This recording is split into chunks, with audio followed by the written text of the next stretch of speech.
Our first guest is from one of my favorite organizations on the planet, Canine Companions. Its mission: train stellar service dogs that are teamed up with people all over the place. And here to share more from the South Central region of Canine Companions, that's a mouthful, is the PR and marketing specialist, Courtney Craig. Welcome to the show, Courtney. Hi, thank you for having me. Hey, I've known Canine Companions since it was called Canine Companions for Independence. Boy, you got to take two breaths. So is that what made you shorten the name? Yes. We actually just did a little rebrand a couple of years ago. I shouldn't say little rebrand, a rebrand a couple of years ago just to, make it a little bit easier to remember, update our logo, did a little refresh, and it's been great. And your website now is very short, because I'm going to say it more than once, but what is it? Because people want to dash to it after our show. Our website is canine.org, all spelled out, CANINE. And there's literally everything you could ever want to know about our organization and our mission and how to get involved on there. And you're all over the place. I want to give people a little bit of how does Arden know Canine Companions? Well, for many years, I lived in Oceanside, California, and there is a center right there. You have a great training center in Oceanside, and it's been heralded and honored by Dean and Gerda Kuntz and their late great dog, Trixie. Guys, come on, tell them who Dean Kuntz is for the three people on the planet that don't know. Yes, big time author and also Canine Companion supporter. We've been super honored to have him and his family's support over the years. When he was on my show years ago, he writes the scary stuff, right? Which you have to leave the lights on when you read any of his books. But he got a Canine Companion dog that didn't quite complete the training, and her name was Trixie. And then he started writing these dog kid books, and he said she kind of kept him in a great mood, and she was perfect medicine for him. So if you're a scary author, get a cute dog like Trixie, right? Yeah, exactly. There you go. So let's get into your area, South Central region. Where are you? What states do you cover? Yeah, so the Canine Companion South Central region is in the state of Texas here in DFW, but we actually cover Texas, Arkansas, Oklahoma, and Louisiana. And the rest of the country, all 50 states, are covered by our other regions. So we actually serve the entire country, no matter where you are. And you guys are getting close to hitting 50 years. Can you tell us how long Canine Companions have been around? And come on, get some bragging stats out there. Absolutely. Yeah. So Canine Companions was founded in 1975 in Northern California. Obviously started pretty small there and has expanded over the years, like I said, to 6 regions serving the entire country. We've actually placed more than 7,500 dogs since our founding. Wow.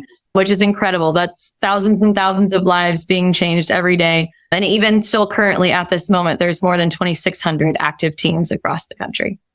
And when you say that, the big word here is independence. So what are these dogs doing to help people? And can you give us a few examples? Absolutely. Yeah. So Canine Companions provide service dogs to people with disabilities. And those dogs are trained in tasks to make daily life easier, to help with daily tasks. Yeah. So that can look a little bit different for our clients, depending on their age, their disability, their lifestyle, things like that. But our dogs learn things like picking up dropped items, opening doors, turning on and off lights.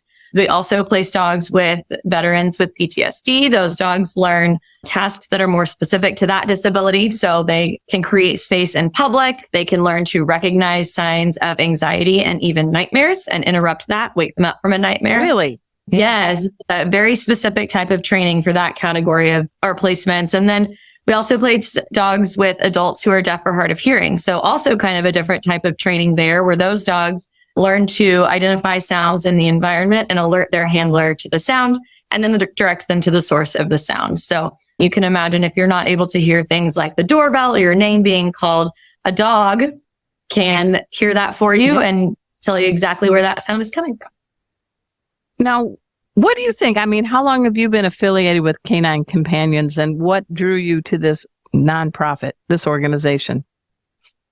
Yeah, it's interesting actually. So I've been with Canine Companions for almost 7 years, coming up on 7 years. It was actually my first job out of college. I really didn't know a whole lot about the service dog world.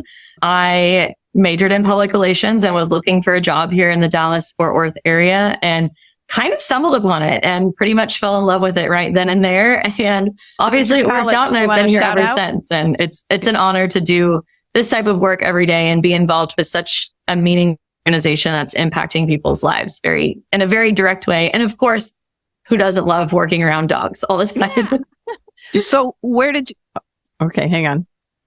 Where did you go to college? I went to Texas Tech in Lubbock, West Texas. So, okay, what is Texas Tech again? What color and the slogan and all that? Yeah, it's the Texas Tech Red Raiders, or red and black. Scarlet and black. Okay.